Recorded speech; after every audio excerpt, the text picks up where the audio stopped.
Good evening, everyone. Welcome to Proven Inspiration. I'd like to provide you with training for today, and our topic for today is who should I call? Now, if you haven't already subscribed to this video, please go ahead and subscribe and feel free to share this video with whoever you think needs to hear it. If you have any comments, please leave it in the comment section. So, the topic for today is who should I call? This topic is for happily married couples or couples who are working on being happily married because guess what? A fairy tale does require work, a whole lot of work. So, who should I call? This is geared towards couples and the situations that you'll face in the instances when you arrive at a stalemate. So as you're going through your fairy tale, there'll be times when you have arguments. There will be times when you disagree. There will be times when you cannot see each other's points of views. There will be times when your spouse hurts you, but they cannot see things from your perspective, or when you hurt them and you cannot see things from their perspective. So in those sort of situations, who should you call? Now, too often, what some couples do is like the wife goes and complains to her mother, and her mother probably shares the information with her dad, or the husband goes and complains to his mother, and his mother shares the information with his wife. Now, this is very unhealthy and very unhelpful. Why?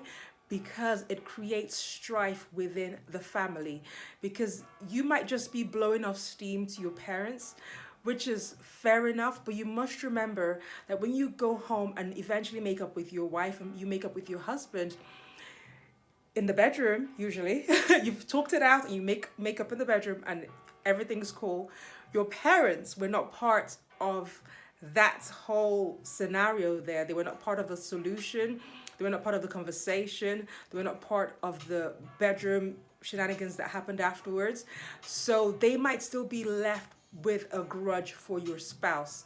They might still be left carrying that grudge because when you went to your parents, perhaps you were so upset and you just offloaded on them.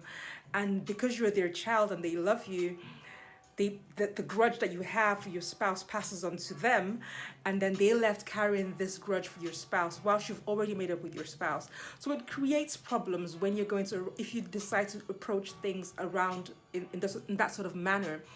What is more helpful is to first of all identify whether your parents are impartial enough to actually see when you, their child, is in the wrong. Can your parents see, your mother or your father, can they see when you're in the wrong and then tell you that you're out of line? Identify what sort of parents you have. Some parents cannot, because some parents have such a blurred and skewed view of their kids. They feel like their child is always right and they always want to protect their child. That's fair enough. If that's the kind of parent that you have, you must leave them out of your issues as a married couple. But if you've identified that both your parents are people who can be impartial, then what you can do as it relates to the topic, who should I call, is have an agreement with your spouse that if you have an issue, let's say you have an issue with your husband, let it be agreed from the get-go, before you have any issues, from the very beginning, let it be agreed that if you have any issues, then you as the wife can call your husband's mum or call your husband's dad and report your husband to his parents. So it's a different way around. So it's not your husband calling his parents, but you as his wife, you can call his parents and report their son to them. Conversely, your husband can report you as his wife to your parents, and then they can have a chat with you. So when your husband reports you to your mum can have a chat with you and allow you to see the error of your ways or to provide you with solutions on how to solve the issue. If your parents cannot be that impartial third party, then be sure to look for people in your husband's life and in your wife's life. So have that discussion prior to even getting married. Identify the friends that they respect, mentors that they respect, people, a brother or sister in their life that they look up to and they listen to. Identify the people that can talk to them, that they respect, and that when they talk to them, they're bound to listen to what they have to say. So that when these issues crop up in the relationship, which it will definitely crop up because you're human and there are times when you just don't agree, when those issues crop up, then you can call this individual and say, if it's a sibling, if it's a best friend, if it's a mentor, you can call your wife's mentor and say, look, my wife is acting up. I don't like the way she speaks to me. Or you can call your husband's friend or mentor or brother and say, look, your brother, like my husband is really getting on my nerves. I don't like the way he treats me. I don't like the way he handles me in such a situation. And so they become the impartial third party, and they can have a word with your spouse, and they can have a word with you if you're the problem. So it's important that you have somebody to call, so that way you have that impartial voice that can be the voice of reason in the relationship. And it's required because sometimes both of you are just too close to your own views to be able to see things from the other person's point of view.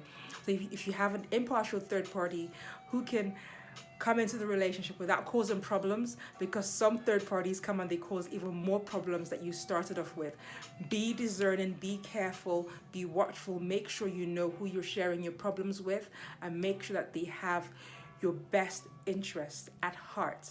Okay, these are my tips for you today. Please feel free to share this video with whoever you think needs to hear it. Like I said, please do subscribe, share, like, comment, and I will get back to you. Have a wonderful day. From my heart to yours, do take it easy. Bye.